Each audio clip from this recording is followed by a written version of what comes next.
Hey everybody, it's Allie from Padfoot Palms. So I am just in the office here. There goes Jade. And everybody is pretty tuckered out right now. And so I thought I would take this opportunity to talk to you guys about puppy uglies. So some people call it the monkey stage. Some people call it puppy uglies. Basically, it's that in-between time before Pomeranians and actually some other breeds as well, before they grow their full coat.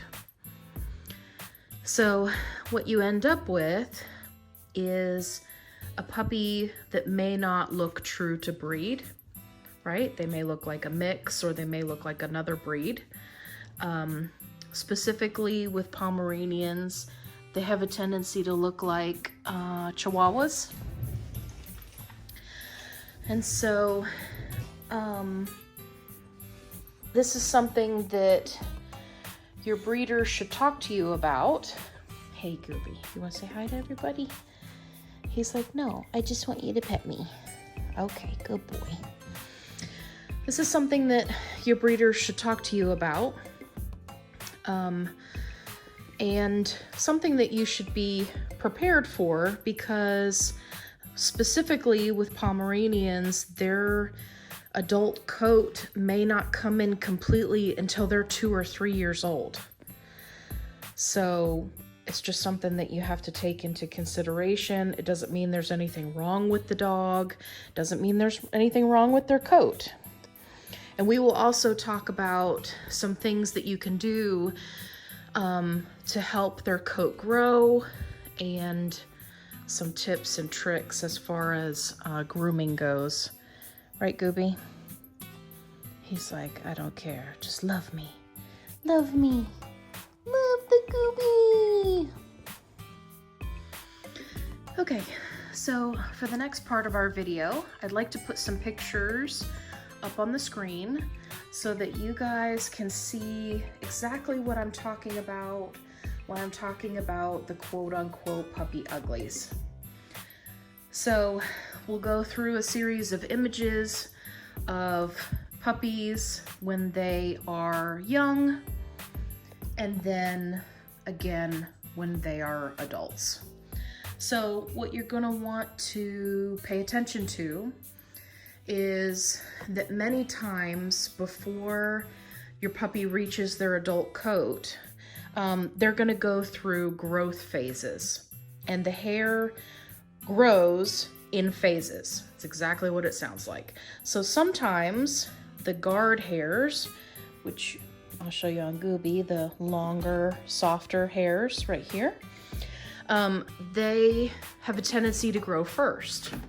This is where people can get the wrong idea that their puppy is mixed or something like that, because they look kind of crazy for a little bit because those guard hairs get really, really long, but that dense undercoat doesn't start growing and catching up to it until a couple months later. And then, of course, once it catches up to it, then they look like a full and fluffy Pomeranian. So many times people ask, well, when is my Pomeranian going to get fluffy? And a lot of that depends on the genetics of your specific dog. So what you need to do is you need to look at the parents of your dog, and however they look, assuming that the owner doesn't, have them completely shaved, however they look is how your puppy is going to look.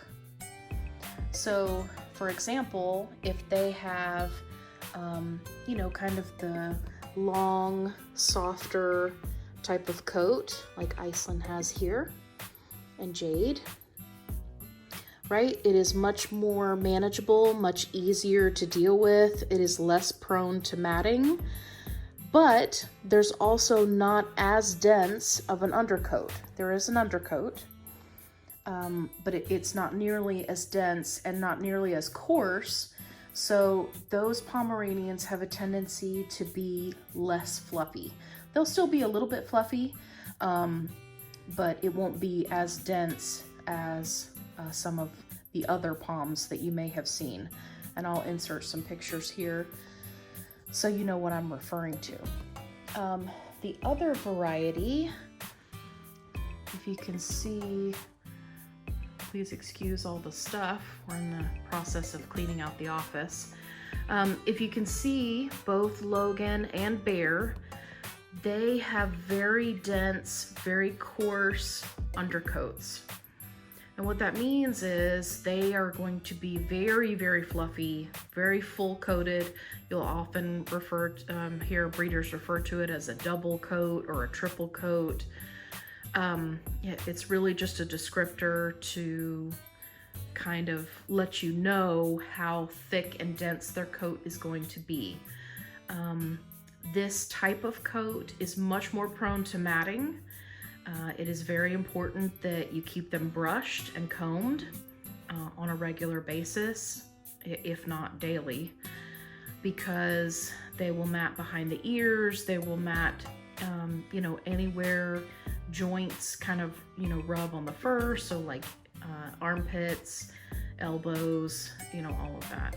So that's just something to keep in mind, is the coat type.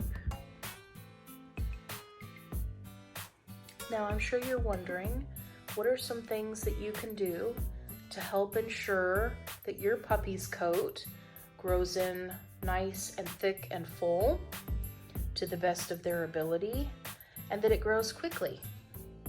And that's what we're going to talk about now.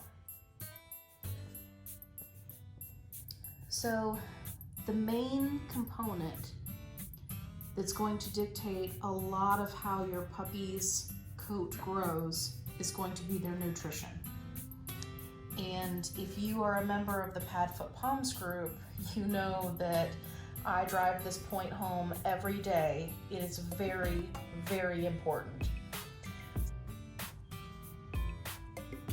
If you have a puppy that is on quality food, whether that's a raw diet, a home-cooked diet created from a complete and balanced recipe, or a high-quality commercial diet, the higher quality the food, the more your dog is going to get out of it. So if you are feeding a grocery store brand food, right, you are not going to be able to get the same kind of results as somebody who is feeding a freeze-dried raw, for example. So think about it like you would in terms of people, right? When we're trying to grow our hair or grow our nails, it's the same idea, right? You're gonna be taking a multivitamin, you're gonna do supplementation to help increase your vitamin E and things like that so that you can grow your hair and nails. And the same is true of dogs. So if you are feeding them a poor diet and then trying to supplement to offset that poor diet, then you're really going to be working against yourself. So what you need to do is you need to be feeding a high quality food, preferably one that is high in moisture, again, like a raw or a home cooked food. And there is some supplementation that you can do to help them grow their coat. So if you are looking for a list of recommended foods, then be sure to join the Padfoot Poms group. All dogs are welcome. And in the file section of the group, there is a file where I have all of the recommended foods listed so that you can check them out. There are dry foods, there are raw foods, there are freeze-dried foods, canned foods, all different types, and in different budgetary ranges, so you can find one that works for you. So you want to put them on a high quality diet, and then be sure to check out my other video about how to grow your dog's hair, which includes all of the supplementation for the different nutrients that you can add to their food to help their hair grow.